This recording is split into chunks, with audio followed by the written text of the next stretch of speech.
আজকে কোনো কিছু খেতে ভালো লাগছিল না, তাই ভাবলাম যে একটু চাপা শুটকি করি। একটু ঝাল ঝাল করে চাপা শুটকি ভর্তা করে ভাত খাবো। তো চাপা শুটকিটা আমি ভালো করে ধুয়ে নেব। আর এখানে তোমার কাঁচামরিচ, রসুন, পেঁয়াজ এগুলো ভালো করে একটু তেল দিয়ে টেলে নিচ্ছি। আর এখানে শুটকিটাও টেলে নিচ্ছি, তারপরে পাটায় বেটে তারপরে এটাকে দিয়ে আজকে দারুণ করে ভাত খাবো। আচ্ছা বন্ধুরা, পাটায় বাটার পরে যে কোনো ভর্তা, পাটায় আবার ভাত নিয়ে তোমরা কেউ খাও? আমরা কিন্তু খাই ছোটোবেলার থেকেই। মানে শুটকি ভর্তা বা ধনেপাতা ভর্তা বেটে পাটার মধ্যে আবার একটু ভাত নিয়ে তারপর খেতে মা যে মজা লাগে। তো সেই দিনে ফিরে গেলাম আজকে। শুটকি ভর্তা করে পাটায় এক মুঠ ভাত নিয়ে তারপরে সেই পাটার মধ্যে করে ভাত খেলাম। যে শান্তি, যে মজা, কী আর বলবো। তো বলতে বলতে দেখো আমার কেমন লোল চলে আসছে। শুটকি ভর্তা তো দারুণ হয়েছে, চাপা শুটকি আবার।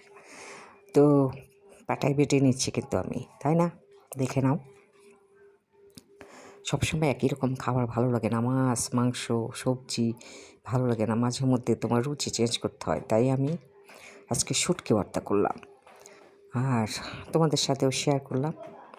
তো দেখে নিও তোমরাও। আমি দেখেছি সবাই খায় শুটকি ভর্তা, ধনেপাতা ভর্তা, তারপর তোমার বিভিন্ন ধরনের ভর্তা করে খাওয়া যায়, খেতে হয় মাঝে মাঝে। এক রকমের খাবার ভালো লাগে না।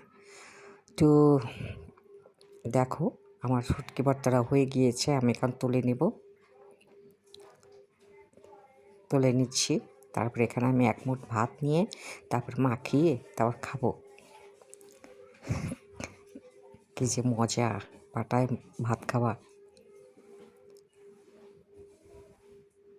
এই দেখো ভাত দিলাম, এখন একটু ভালো করে মাখিয়ে তারপরে ভাতটা খাবো। কী যে মজা লাগে, খুবই মজা, খুবই টেস্টি।